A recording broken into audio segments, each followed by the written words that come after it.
In 1900, Galveston was prospering. It boasted being the third richest city in the United States in proportion to population, and efforts were being made to increase its seaport value.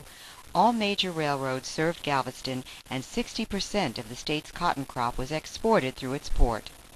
At the turn of the 20th century, meteorology was an emerging science. Many mysteries of the Earth's atmosphere had yet to be unlocked. The earliest weathermen did not have fancy radars and satellites to inform them of any impending disasters. Detailed journals kept by our forefathers offered insight into past weather activities, but lacked information regarding the fundamental forces that governed such events. Therefore, when the deadliest natural disaster to ever strike the United States set its sights on Galveston, Texas, the bustling seaside village had no way of knowing that a monstrous hurricane was bearing down on them with incredible fury. Turn-of-the-century Galvestonians had weathered storm-driven floods in the past, but the lack of a serious weather event led to complacency among residents, even forecasters. When a report of a tropical storm disturbance reached Galveston's Weather Bureau on September 4th, 1900, it caused no great alarm. Forecasters were certain the hurricane was destined for Florida. Just 2 hours later, Isaac M. Klein, senior Weather Bureau employee, received instructions to post storm warning flags. The primary precursor to the hurricane's arrival was very high surf, but instead of causing alarm, it drove Galveston residents and vacationers down to the seashore to see the waves. Many welcomed the increasing breezes as a respite from the unseasonably hot weather. No one was prepared for what came next. Around 8 p.m. Central Daylight Time on September 8, 1900, the unnamed hurricane barreled ashore on Galveston Island, triggering an enormous surge that would ultimately sweep some 8,000 people to their deaths. The low-lying 3-mile-wide island offered no protection from a hurricane of such size and power. Residents were trapped helplessly along the 30-mile-long stretch of sand with nowhere to run. Not a single plot of land rose higher than 9 feet. In most cases, the terrain barely exceeded 5 feet above mean high tide. By the time the eye of the hurricane hit, just west of Galveston Island, winds had already reached 135 miles an hour, a Category 4 hurricane. A lethal combination of wind, surge, and waves leveled house after house after house well into the next morning. Terrified islanders strapped themselves together with ropes. Others fought for their life by clinging for hours to floating debris.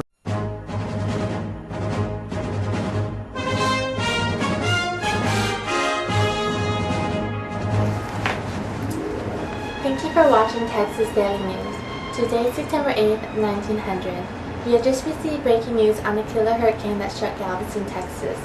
The storm first developed in the equatorial mid-Atlantic Ocean west of Cape Verde Islands on August 27th, with winds about 20 to 40 kilometers.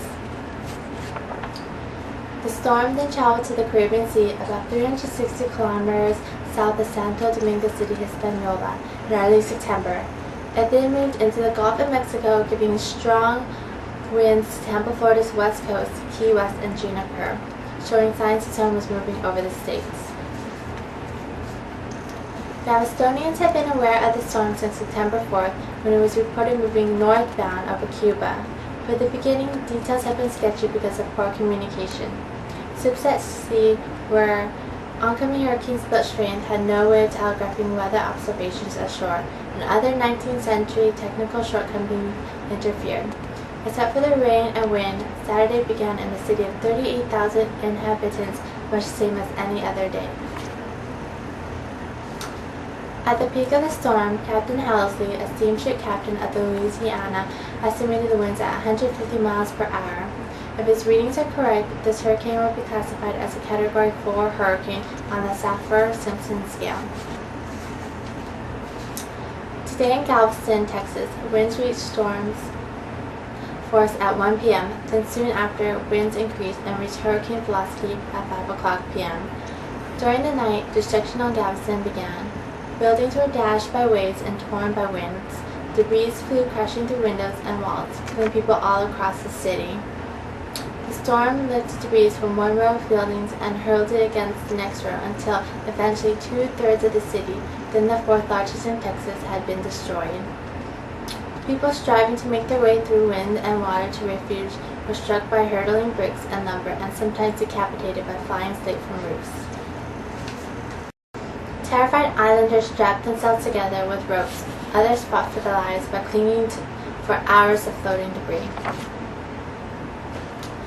The greatest wind velocity registered before the anemometer blew away at 5:15 p.m. was an average of 84 miles an hour for a 5-minute period. A gust of 100 miles an hour had been recorded, and weathermen estimated later reached more than 120 miles an hour. About 6:30 p.m., a storm wave sweeping ashore in advance of the hurricane's vortex caused a sudden rise of 4 feet in water depth, and shortly after, the entire city was underwater to a maximum depth of 15 feet. This storm wave caused much of the damage. The lowest barometer reading was 28.44, recorded shortly after 7 o'clock p.m. We now go live to Ryan Bryan. Thank you. This is Ryan Bryan reporting live from the end of the Galveston Hurricane. The conditions have died down since earlier. I'm here with one of the survivors, Devin McGregor. He's here to share his story. So, Mr. McGregor, go ahead and share your experiences in the storm with us. Well, I had only got part way out when the house fell on me. I was hit on the head with something, and it knocked me out headfirst into the water. I don't know how long I was out. I must have been stunned. I came up, I got a hold of some wreckage. It was on the other side of the house. I could see one man on my right and another on my left. I went back to the door and we couldn't open. So, it was broken, and I could go part way in because part of the ceiling was not 4 or 5 feet of water. I could hardly see anything without being sight. Alright, well there you have it. Back to you, Michelle. Thank you, Ryan. Around 10 o'clock p.m., the tide began to fall slowly and little damage occurred after that. We sadly report that this is one of the deadliest natural disasters to ever strike the United States, killing an estimated 8,000 people and estimating total damage of $500 million to $1 billion. Thank you for tuning in to Texas Daily News. This is Michelle Curran. Survivors set up temporary shelters in surplus U.S. Army tents along the shore. They were so numerous that observers began referring to it as the White City on the beach. Others constructed so-called storm lumber homes using salvageable material from the debris shelter. By September 12th, the first post-storm mail was received at Galveston. The next day, basic water service was restored, and Western Union began providing minimal telegraph service. Within 3 weeks, cotton was again being shipped out of the port. Prior to the hurricane of 1900, Galveston was considered a beautiful and prestigious city and was known as the New York of the South. Many people say that had it not been for the hurricane, Galveston would today be one of the nation's largest and most beautiful cities. However, development shifted north to Houston, which was enjoying the benefits of the oil boom. The dredging of the Houston Ship Channel in 1909 and 1914 ended Galveston's hopes of returning to its former state as a major commercial center. After the 1900 hurricane wiped out Galveston, survivors had an enormous task ahead of them. How would they rebuild the city to protect it from a hurricane like this in the future? The tragedy gave way to one of the greatest engineering feats of the time. To protect their fragile beach from future surge, Galvestonians began building a massive seawall. 5 years after the tragic hurricane, the wall stretched 6 miles long, towered 17 feet high, and was 16 feet thick. In the 1960s, the city extended the wall another 4.5 miles. Perhaps even more amazing was Galveston's effort to elevate the entire city.